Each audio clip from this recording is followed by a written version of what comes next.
You're listening to the Fertility Docs Uncensored podcast, featuring insight on all things fertility from some of the top-rated doctors around America. Whether you're struggling to conceive or just planning for your future family, we're here to guide you every step of the way.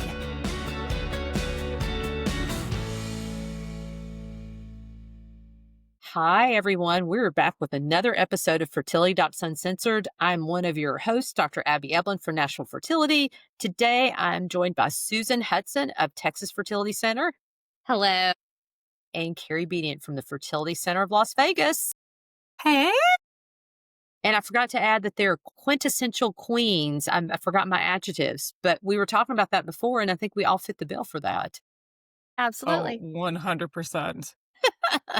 I think the quintessentially quirky, I think I got that one nailed. That's even better, even better. Well, we were just talking about childhood memories as it's hot outside, and we were thinking, what brings us back? What dessert brings us back to our childhood? So, Carrie, what dessert brings you back to your childhood? I don't know that it's so much as a dessert as a sweet treat, because the thought of classifying this as a dessert now somewhat horrifies me. But the one that pops into my mind are Otter Pops. What are those? What are Otter Pops? You don't know what Otter Pops are? No. I am shocked and appalled. It must be an Arizona thing. Maybe. They're Freezy Pops. It's the long, skinny plastic I know tube. what they are. Yes. Yeah, with a brightly colored liquid in them that you freeze, and then Pops. I've never called them that. you cut off the top of them and you squeeze them out. Yes. We Flavorized. used to have to pay a dime for them in like summer camp, which, oh my God, I'm old. But we would pay for them, and it was the best thing ever because it was so freaking hot and they were just icy cold. I like the red remember ones. those. I know what you're talking about now. Absolutely. I loved those when I was a kid too. What about Mine, you, Susan? mine are orange push-up pops. Yeah. That flavor is like so good. And I have to say, the new orange Cokes taste just like it. So they're so yummy. Ah, Oh, I've never had orange Coke yet. Oh, I'm going to have to go get one I didn't of even those. know that existed. I didn't either. It's new. Is that like a dreamsicle type flavor, or is that different? I don't know. It was just the ones that were at Sack and Pack with their in the little blender, and you push them up and then you eat Yeah. it as you like it up, and then you get the little plastic thing at the bottom and you like that with your tongue. It was Aw. like a whole event for me. So do you know those ice cold beer steins is what I think about them for, but I always used to use them for like orange soda, where it's a big mug and it's just ice all the way down. If you put an orange Coke in there, you'll get the icy component of it as well. If you put it in the freezer for half an hour to an hour and all the ice crystals on the side, and you can take a spoon and take it off, that will get you more of your push poppity greatness. That sounds like a head freeze to me. You have to eat that slowly. What about you, Abby? What's your favorite? I can't say exactly, but when you said, okay, we should talk about what we remember as a child. So I lived in the quintessential small town, 5,000 people. In the summertime, there wasn't a lot to do. We'd play softball down at the creek or go over and play in somebody's yard or ride our bicycles. And so we would have the ice cream man that would come around, and it would be maybe once every few weeks. And of course, you could hear it miles away. They jack up the sound so that all the kids would know. And we'd come running out. And usually we'd get to pick, there was like a picture of all the different ice creams that they had. And I remember the red, white, and blue one the best, that was kind of Rocket shaped. Pops. Was that a rocket pop? It's a rocket pop. Yeah. That was my favorite thing to get when the ice cream man came around. But it was just a good memory because it was always fun, laid back summer, hanging out with your buddies, just doing fun things. I definitely have friends whose parents told them that when the ice cream truck is playing their music, they're out of ice cream. It's mean. That Yeah. was mean. We didn't buy that back in my day, though. We knew that he had ice cream. Yeah. Exciting news from Fertility Docs Uncensored. Our long-awaited book, The IVF Blueprint, is now available on Amazon. Go now to pre-order your copy to learn everything you need to know about IVF, egg freezing, and embryo transfer. Did you know that you can cram decades of experience, science, and heartfelt advice into a book, and then the whole thing hinges on what happens in week 1? Yep, week 1 is basically the prom queen election of publishing. So if you've ever thought, I should check out the IVF Blueprint by the Fertility Docs Uncensored crew, now is your moment to shine. Buying it early tells bookstores, hey, stock this. It tells publishers, people care about this. And most importantly, it helps get real information into the hands of people staring down fertility treatments with more questions than answers. The book's called The IVF Blueprint. It's for folks considering IVF, already in the thick of it, or just trying to figure out what the heck their doctor is talking about. Help us help more people, and maybe confuse a few algorithms while you're at it. All right. Well, very good. So today we are going to talk about decreased ovarian reserve. We're going to take questions. Here's our first one. Hello, and thank you so much for your podcast. Thank you for listening. I'm a 36-year-old trying to conceive with my partner for a year. AMH 0.5, AFC 9, FSH 2.3, estradiol 1,407. Healthy weight. I had frozen 26 eggs at age 34 through 4 egg retrievals. 2 of them were duostem. It was on 12 of Recavel, 300 of Minipure, and 3 months of Androgel pre-stimulation. This year, we unfroze 13 eggs, which resulted in 1 embryo, did not implant.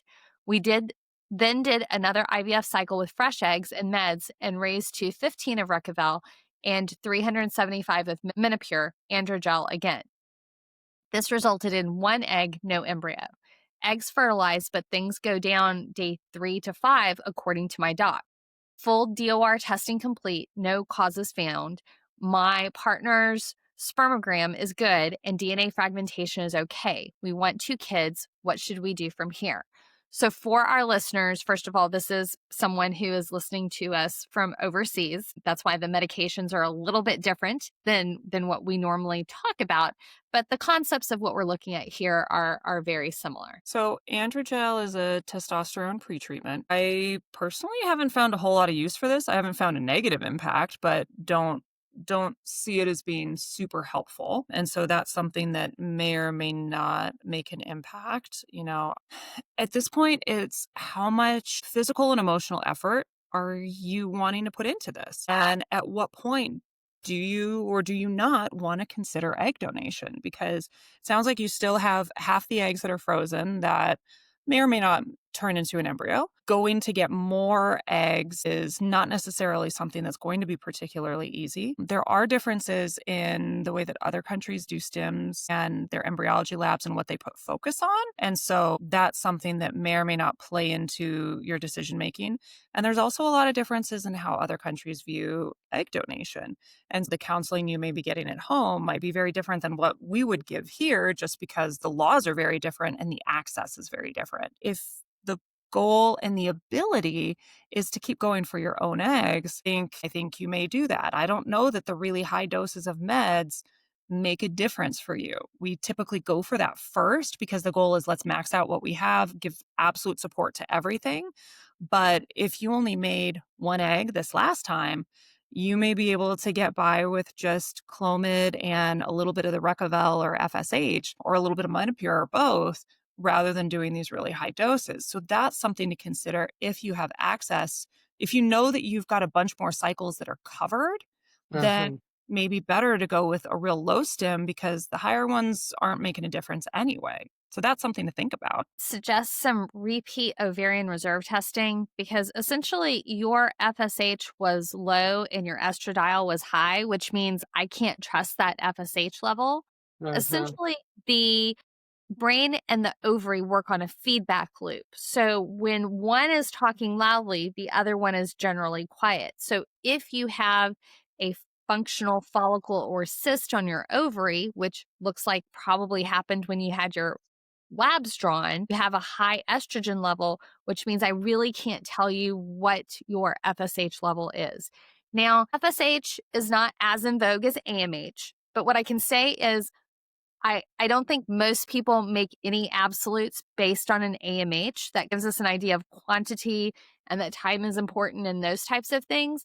However, we know with very, very high FSH levels, and if that's where you actually are, that your chances of taking home a baby may be much, much less than what you're visualizing at this point in time based on a lab value that is really not giving you any valuable information. And so I agree with Carrie. I would take advantage of the remaining eggs that you have cryopreserved, number one. Number two is you didn't mention how your eggs were inseminated, if it was ICSI versus standard insemination. And there's a possibility, although we know you have diminished ovarian reserve, and based on a basic semen analysis and DNA fragmentation, that there does not appear to be anything wrong with the function of the sperm. However, I don't think you've probably had a sperm QT, because I don't think sperm QT is available outside the United States at this point. Sperm QT is a test that looks at the genes within sperm that can become dysregulated or abnormally turned on or off. And if there's a high number of dysregulated genes, then you could have millions of sperm and they essentially get to the door and don't know how to press the doorbell. So they don't know how to get in. So if you've done these cycles and you've been using conventional insemination, ICSI might be something to consider, just because the treatment for these abnormal genes is doing ICSI, and it's something that you can change from cycle to cycle. Okay, guys did a very thorough job of covering about every aspect of this. The only thing I would add in, because I was thinking about the sperm as well, sometimes, and this is something that you may or may not want to do, but sometimes if we think that there is a sperm issue, which again, there may not be, but sometimes you can actually use donor sperm for half of the eggs and use husband sperm for other half. So that would be something to consider. Most likely it's your egg though, not the sperm. There is a test called BGTA plus where we can get a sense for if poor fertilization is related to the egg or the sperm, but you probably did not do that. But that's a potential option if you were to do another cycle. Looking at your numbers, it looks like on average you got about 6 or 7 eggs per cycle to get to that 26. Clearly, when you went through IVF again and you only got the 1 egg, regardless of what your FSH, your AMH, all those numbers say, clearly there's something different now in you that wasn't the case when you did those retrievals before. I would echo what Carrie said. Your best chance probably of pregnancy is using donor egg. You've spent a lot of time and a lot of money and you want a baby and you're probably pretty tired of doing what you're doing. So I would seriously consider doing that. Try to use your frozen eggs first. Yeah, absolutely. Yeah. Try and use your frozen eggs first. Sure. And if you do end up having to go the donor egg route, make sure you know what all of your options are, not just in your home country, but everywhere else, because that may change your opinion of what you want to do and how you want to do it. On that note, our upcoming book, The IVF Blueprint, we have a whole chapter dedicated to things like donor eggs and donor embryos. And so that might be something for you to check out. Starting a family is one of life's greatest adventures, but sometimes the path to parenthood isn't as straightforward as expected. Shady Grove Fertility is there to guide hopeful parents every step of the way, offering compassionate care and advanced fertility treatments to help make parenthood possible. With their exclusive 100% refund program for IVF and flexible monthly payment options, Shady Grove Fertility makes treatment more accessible. Visit shadygrovefertility.com to schedule a consultation and take the first step, because the adventure of a lifetime starts with Shady Grove Fertility. All right, our next question. Hi, doctors. Great podcast. Thanks for doing it. I have a question for you about unexpected poor responders and dominant follicles. I am a recently turned 41-year-old. My wife and I are using donor sperm and went straight to IVF given my age. At my initial appointment, my AMH was 3 and AFC was 15. My doctor told me I was lucky. I recently attempted my first egg retrieval cycle, which my doctor suggested I cancel 7 days in. At baseline, cycle day 3, I had an AFC of 10, but only 6 follicles ended up growing. Worse, I had a dominant follicle that was huge right from the first monitoring appointment. I think 16 millimeters after 5 days, with everything else under 10 millimeters. I primed with estrogen before the cycle. My doctor told me she was perplexed. Thoughts on dominant follicles? I think you just ignore it. If you've got a whole bunch of other small follicles, and I think she said she had 6 total and maybe 1 dominant. Is that what she said? Yeah. One approach would be, and it may not be a perfect cycle, but you could just continue to stimulate. It will be a longer cycle for you, may take more medicine. But a lot of times if you have a group of eggs that do seem to be cut together, just ignore the dominant follicle, continue to stimulate, and see if you can get something from those 4 or 5 that you have that are close to the same size ultimately. Another approach would be to use a different priming technique. So instead of just estradiol, add in cetrotide or one of the GnRH antagonists to it, Or instead, you can use Orlissa, and this is what I do in a lot of my patients who are over 40 because it's a stronger med. Use Orlissa in the 5 days leading up to your cycle and try and knock out anything that is growing prematurely. Another way to think about it is by doing a luteal start so that your body doesn't have the time to select that dominant follicle. Your progesterone is still going to be high, but nobody cares because you're probably not doing a fresh transfer. And that way you can get in on the early phase too. So there's a bunch of different protocol variations that you can do here that, especially because sounds like you just turned 41 and tis the season for Fortunately. follicles to grow prematurely. You just make some alterations either with pretreatment, with the cycle type, with start time, all of those things. All right, our next one. I'm 40 and my wife 41, and I want to have a couple of kids. 10 years ago, she did one successful IUI before we moved. Then we each did several ICI cycles with frozen donor sperm before putting family building on the back burner. Now we're back in the US. We have no health lifestyle issues besides age. My wife has lower numbers, so we started with IUIs for her, but all three were unsuccessful, so switching to my womb. My periods are regular with LH peak 12 days before bleeding. AMH is 7.5, was 8.5 to 12.5 10 years. Antral follicle count is 30 on the right, 10 on the left, and she does have an endometrioma on the left. That's really And start, unusual. plan to start Clomid at 50 milligrams. If a fluid sac they saw on ultrasound is not estrogen producing, how many IUIs should I try before cutting our losses for IVF or reciprocal IVF? I And mean, I think, this is the wife that is 41 or 40. yes, I think 41. I think the 40-year-old didn't get pregnant with IUIs. She's 40. No, this is the 40-year-old. Okay. I don't think I would do very many cycles of IUI before cutting your losses. I would do maybe two Why would you say that in a 41-year-old or 40-year-old? because right now her egg reserve is freaking amazing. Yes. And at some point that will drop, and we don't get any advance notice reliably as to when it's going to drop. And so this would be someone where I want them to be able to make the transition from IUI to IVF easily and quickly. This is not someone where I want you to do 6 cycles of IUI and then hem and haw for another 5 months, thinking about whether or not you want to do IVF. This is someone where if you want to do IUI, totally fine, let's do it. But let's do a cycle, another cycle, and let's go straight into IVF if it doesn't work because we want to maximize the time because your ovaries are giving you a huge gift right now in those numbers. And it doesn't necessarily mean you're going to get pregnant, but we got a good chance. So let's take it. Well, we don't know for sure how many eggs you're going to get, but what Carrie's saying is you have a really, really good egg count. So we would presume that even with a moderate stimulation, you'd have a lot of eggs. And eggs are like lottery tickets. The more eggs you have, the better chances you have of finding a genetically normal one. Even though at 40 or 41, depending on where you are in that spectrum, your chances are much lower of having a genetically normal embryo. And it's pretty likely that with that many eggs, if we get quite a few, 10 to 15 maybe, or maybe even more, that we would have one that's normal. Whereas if you do IUI, you're just banking on that one egg that you happen to ovulate that particular month is genetically normal and statistically probably is not. So you're spinning your wheels, doing some things that are not as successful when you could be jumping right in doing IVF and you have a much better chance if we were able to find a genetically normal embryo. Also, if you're going to be doing some IUI cycles, I would probably recommend using letrozole instead of Clomid. I mean, it sounds like you're on the PCOS spectrum. Very good evidence to say that letrozole is superior to Clomid in that situation. Also, you have an endometrioma. Letrozole has an anti-endometriosis effect. And so anything we can do to squelch any of those negative hormones or chemicals that are being secreted by the endometriosis can be beneficial.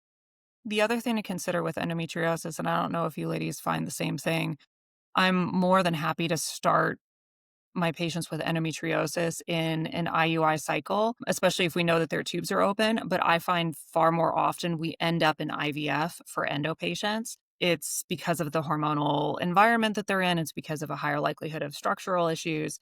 And so that's another reason why I would not do very many IUIs before jumping to IVF because you not only have the age component, the egg component, but you've got an endometrioma there. And so that right there is going to automatically A, decrease the number of eggs that you're available to get, and B, it does make it more difficult to conceive with an IUI just based on experience.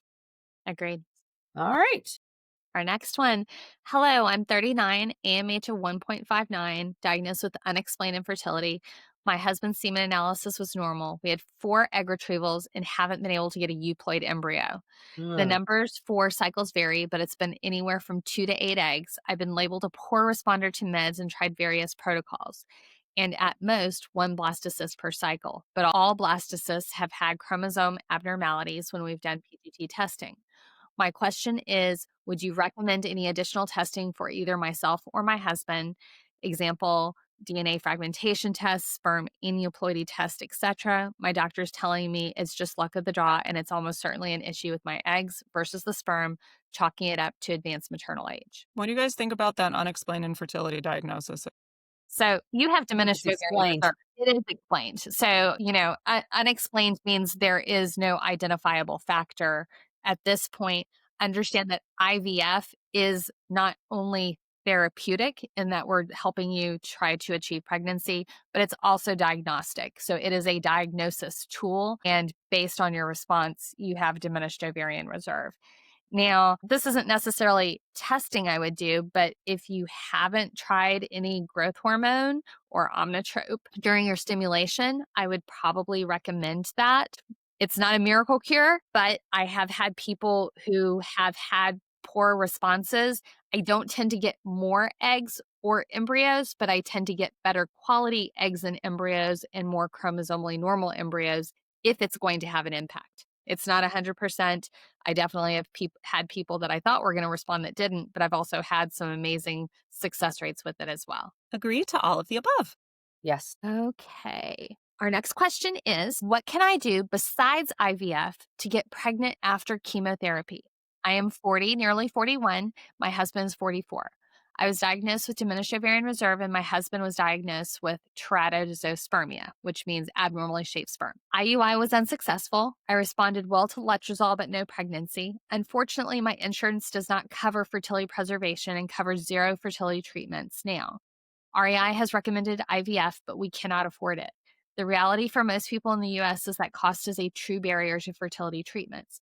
Are there any other low cost options? We've been trying for 3 years, and infertility is more heartbreaking than enduring cancer. Thank you. I'm so I think sorry you go through this. Yeah, and she's exactly right. Insurance is the big barrier for lots and lots of people. And we see that all the time in our practice. It's really upsetting. I think the one thing I would think about, because I think you said you're continuing to do IUIs, I would do a sperm QT test. Susan and Carrie, I think both mentioned that earlier.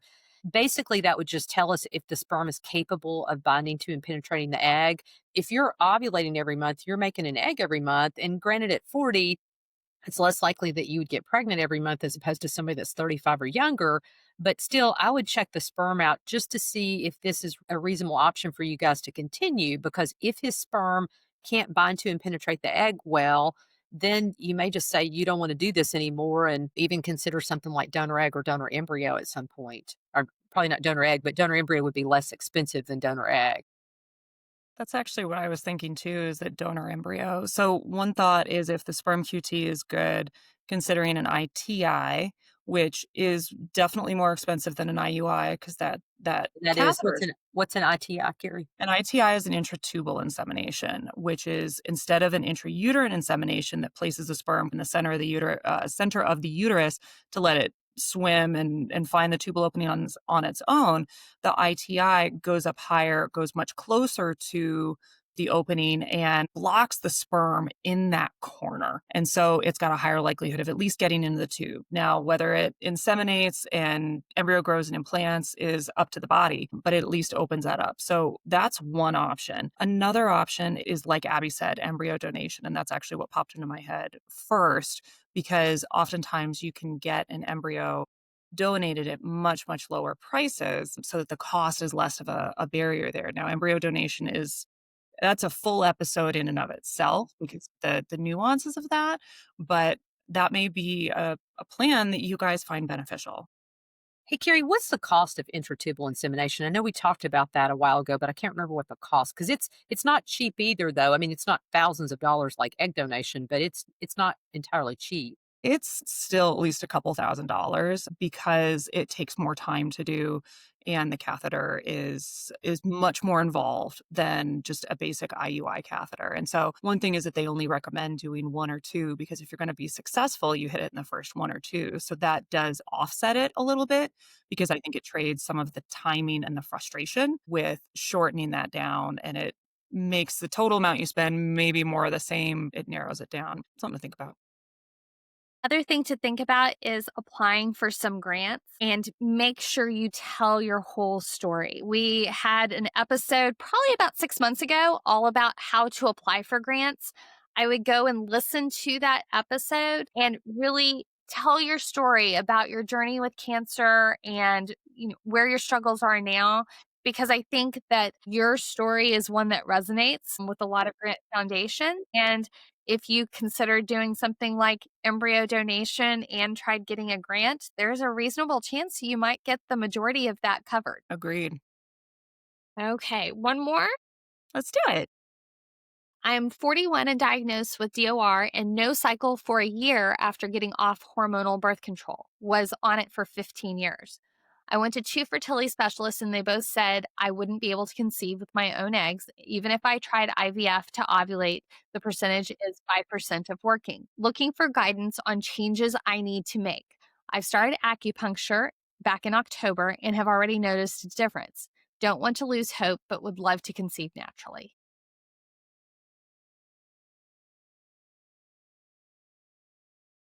We're all quiet because we don't want to give you bad news. It's going to be hard to conceive naturally if you've not had I'd be interested to see what you guys say, but if you've not had a period for over a year after stopping birth control doesn't have a lasting impact. So typically within a couple months after stopping birth control, you go back to what your normal cycling is. And if you're not having a period, that suggests that you're not ovulating every month. It suggests that you may even be in menopause, if not perimenopause. Certainly, hormonally, there's some things the doctors can look at, but we just know if somebody's perimenopausal or postmenopausal, they're probably not going to be successful using their own eggs. And just to be clear, the birth control pills didn't cause this. If you had been on them or had not been on them, it would not have made a difference. This would have happened in the timing that it would have happened regardless of that. There is that really low, less than 5% chance that you could conceive on your own.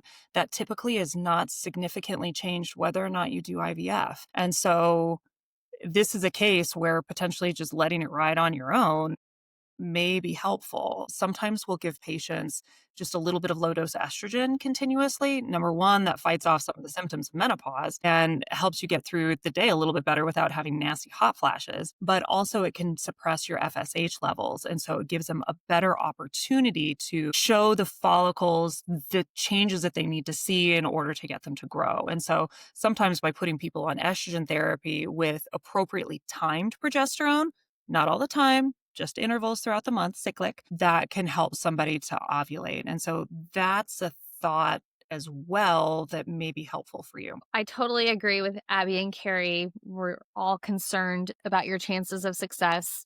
We never say never because we see never happen. That's okay. right. We just don't know when or where it's going to happen. And I think including acupuncture in your regimen is great. Adding some CoQ10. We recently had a guest who talked about Primadine, which is a commercial product of a chemical called spermidine, which can potentially improve function of ovaries and sperm. These are all things that may help. Nothing's a guarantee, but those are the words of advice that we would offer at this point. Definitely.